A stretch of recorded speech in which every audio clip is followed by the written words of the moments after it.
Hey, what up, guys? Welcome back to another episode of the Golf Parfection podcast. And as the title of this one says, we're going to talk about my journey to 1,000 subscribers.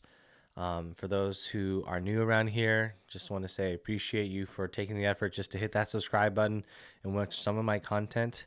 It means a lot. That being said, let's just give a quick intro to myself before we jump into the journey to 1,000 subscribers. So, firstly, my name is Matt. I got into golf as a child. My dad got me into golf by buying my first set of golf clubs. We were part of a country club in Kingsburg, California. The first two videos are, me returning to that country club to play. We're not members there anymore, but we have family that still are, and so we got to play that course. And pretty much, yeah, I played through high school, and then in college, didn't have a car, so couldn't play golf. And I didn't really play golf much until after college. So after I graduated, maybe I was playing like once, maybe twice if I was lucky, a year. And then the pandemic hit, and then like everyone else during the pandemic, picked it back up and started playing again. And then it wasn't until maybe 6 months into the pandemic that I wanted to maybe start. I was thinking about starting a YouTube channel. So how it pretty much started, like I had done some video, creation for other, subjects or passions that I had in my life. So I'm into cars as well. I had a Fiesta ST, but I sold it because, during this car period in the pandemic, you can sell cars for a lot of money now. So I ended up selling that, but I had a channel based around, driving my Fiesta ST around the track and, working on my Fiesta ST.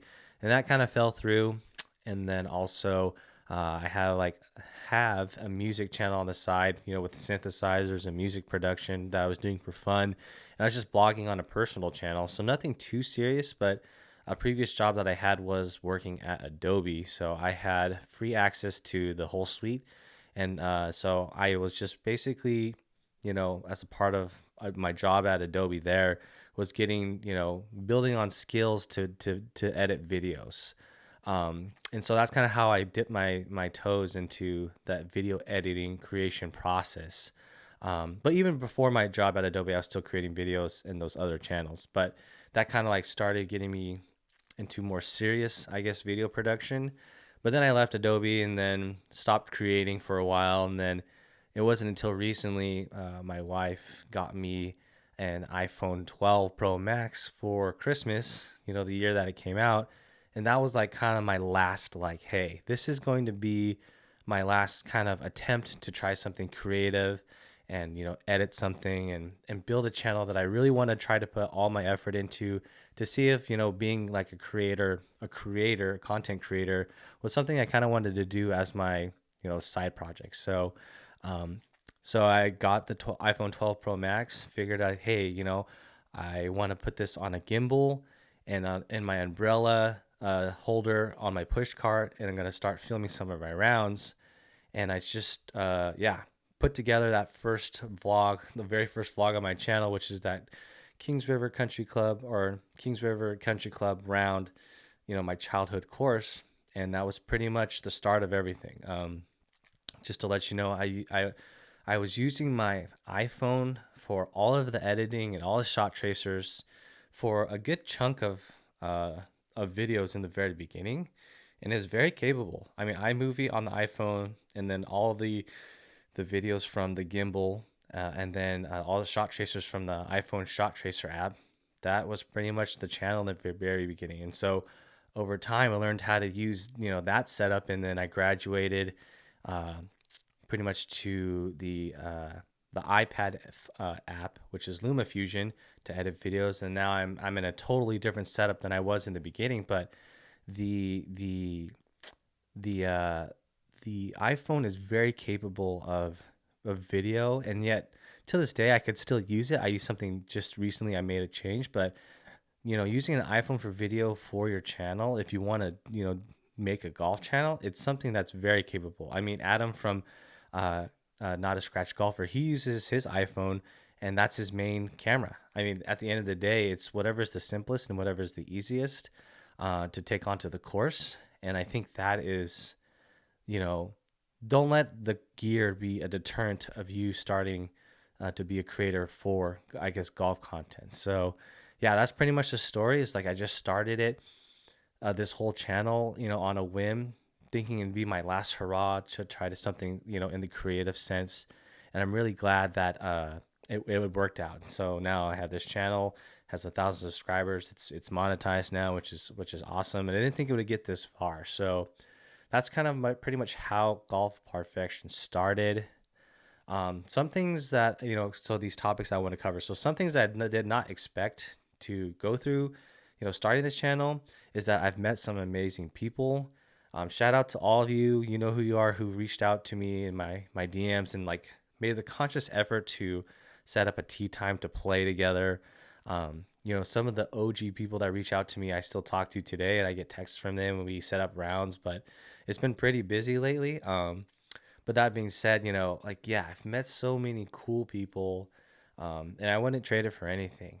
So that's something I didn't expect through this channel. And then another thing is, I've had some amazing experiences. So, talk about some of the videos I have on this channel. Went to, North Carolina to go play golf with people that I met on Clubhouse, which is an app that not as widely used anymore, but at its heyday, like we were jumping on Clubhouse talking in chat rooms, you know, like for hours on end, and we end up going to, play golf together in another state, and that was amazing. So I would have never done that if I didn't have this Golf Perfection channel, as a motivator to get content, but then also, go out there, stick myself out there to meet these people. So, yeah, so, did not expect a lot of these things. Like I said, I wouldn't trade it for anything, but it's been an awesome experience so far. I wanted to share some tips for people who, want to start a channel in general.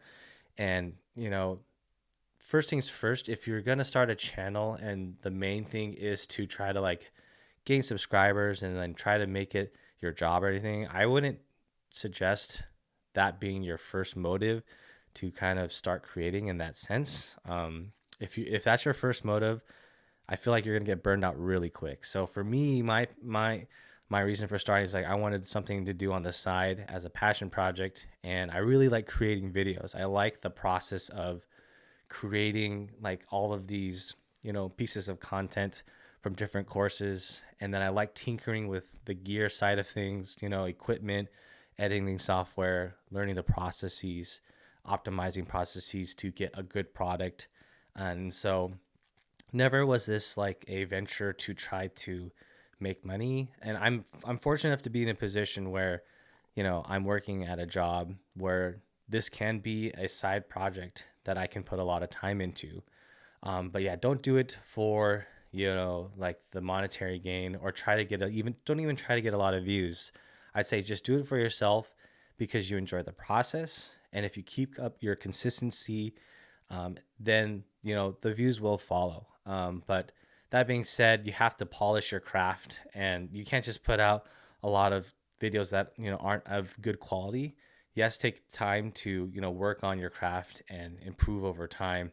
Like I said, I've had some experience in editing videos before Golf Perfection. So, a lot of this that I take for granted that is second nature to me might not be second nature for those who are just starting out. So, yeah, I would say do it for yourself. Do it because you like the process. Don't chase views or don't chase monetary, trying to get monetized, because that will be a long way. It took me, 1.5 years to even get to this step. And I'm just content with how my videos do. If I post a video and it doesn't do well, if I had fun creating it, so be it. So that's the mentality I have of all my videos. I post once a week. And then I think, one of the creators that I follow, MKBHD, he was like happy that he built a big catalog of videos without hitting a viral video that like really took off, because then you start trying to chase that viral video, and then you get burnt out because you can't replicate it. And then, if you were just to build a whole backlog of videos of people just watching that over time, it's a better build up than catching that one viral video. So that's just, some of my tips for people who are just starting out. Because one topic that I wanted to touch on is that the market is now very saturated in terms of golf content creators. Of course, you have your big guys like Rick Shields and the good people, which they make fantastic content. And then I see a lot of vlog channels pop up as well, like mine. So, you know, you have to figure out, how do you fit in terms of this whole golf, you know, YouTube market?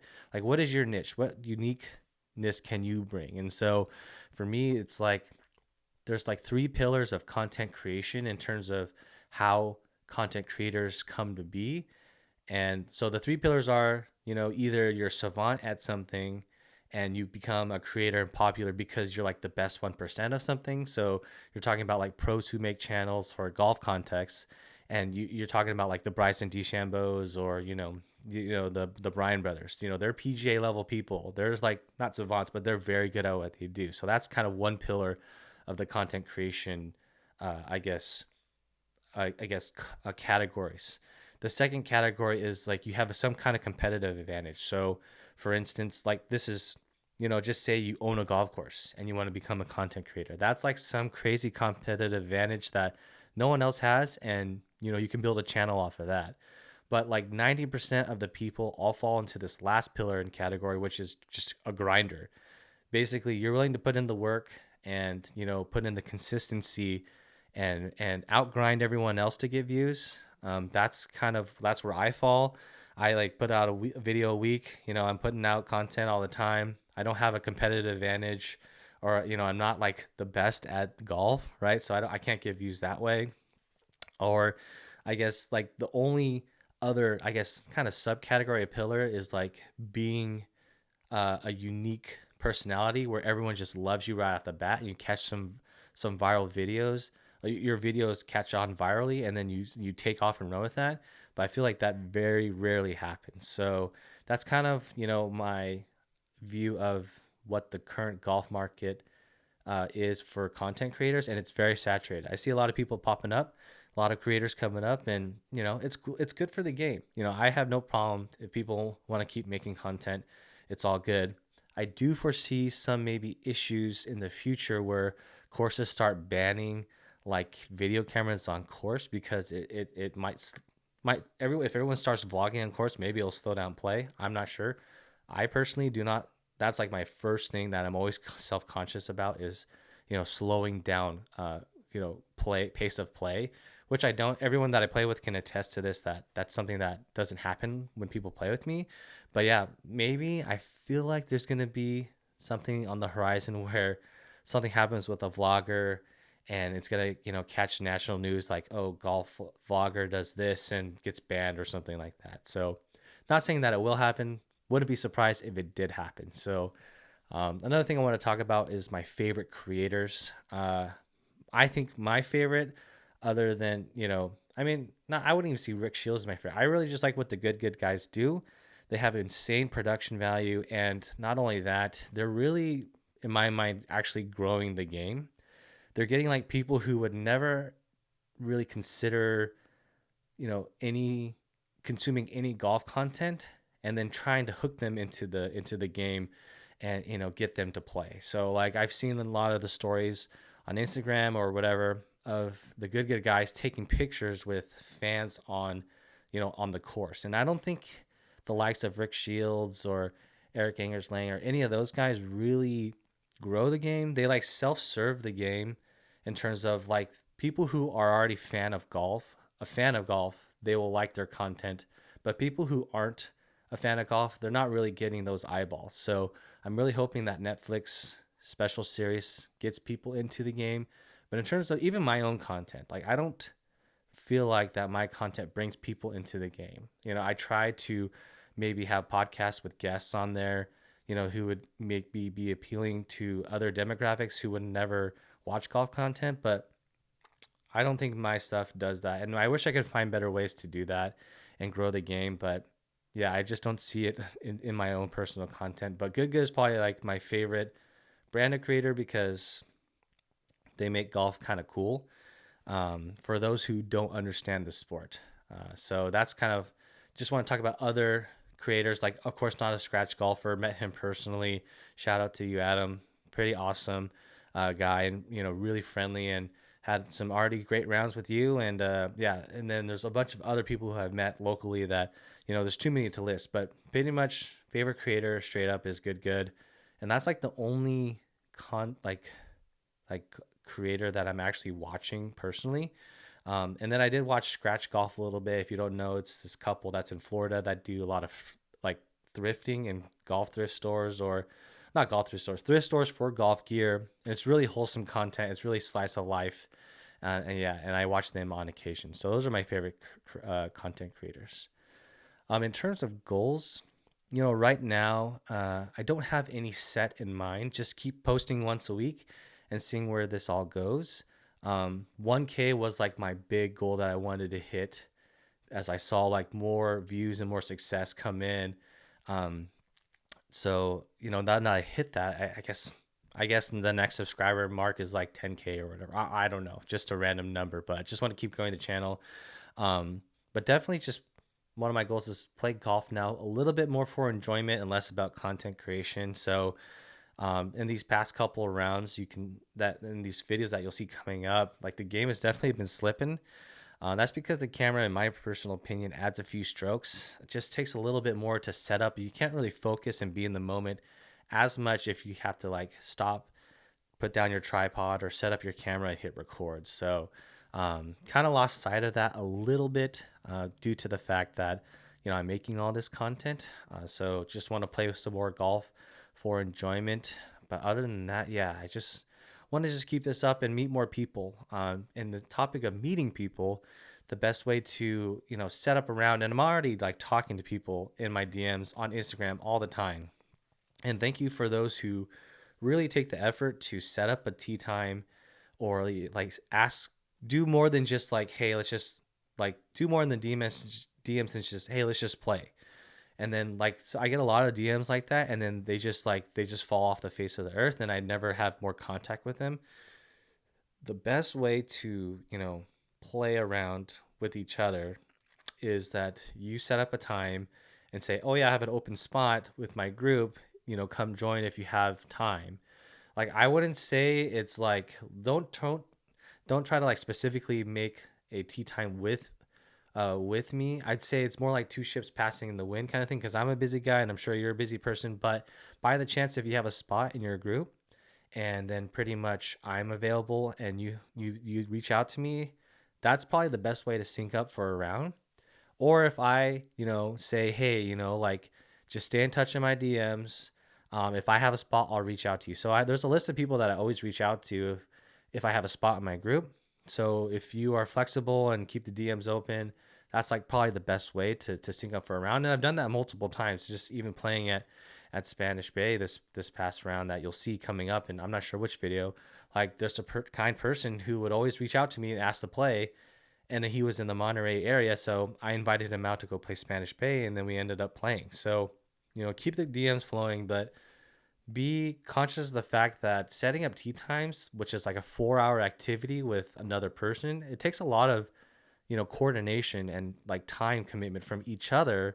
So it's got to be like a joint effort in planning these things. So that's kind of like the best way to set up a tea time with myself. Yeah, just keep the DMs open, and then be conscious of the fact that don't just be like, hey, I want to play, and then like don't make the effort to like set up anything else. Like, I'll work with you to coordinate something if I'm free for a weekend. But if you're just gonna DM me and say, hey, we should play, and then that's it, then that's kind of not enough to, for me to carve out some time to go schedule something to play. So that's kind of just my advice on that. So yeah, more things to come. Maybe it'll be a new series where I just have a podcast like this and I talk about random topics, like maybe how I do course vlogs. I want to talk more in depth about my setups in the past, and how, if you want to do your own course vlogs, how to go about that.